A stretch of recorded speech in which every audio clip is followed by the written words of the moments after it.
تو اللہ تبارک و تعالیٰ فرماتا ہے کہ بھئی اس کو بچاؤ، اس کو روکنے کی کوشش کرو۔ اگر وہ نہیں جانتا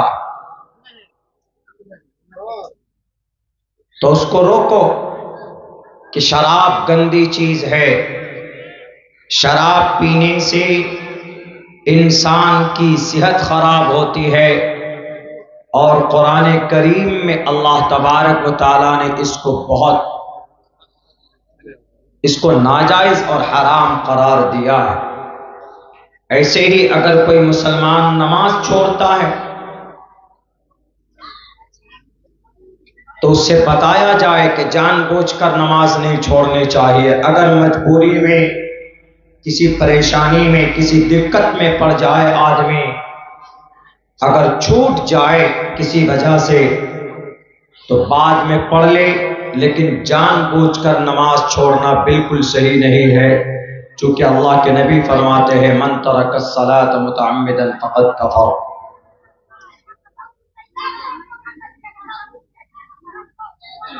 مگر آج ہمارے نوجوان ایک بڑی تعداد میں نماز چھوڑتے، اللہ کی طرف سے بڑی نعمت ہے، اگر آپ اسی نعمت کی ناشکری کرتے ہیں تو اللہ پھر چھینتا ہے۔ لَإِن شَكَرْتُمْ لَأَزِيدَنَّكُمْ وَلَئِن كَفَرْتُمْ إِنَّ عَذَابِي لَشَدِيدٌ۔ آج ہی آپ لوگوں نے دیکھا ہے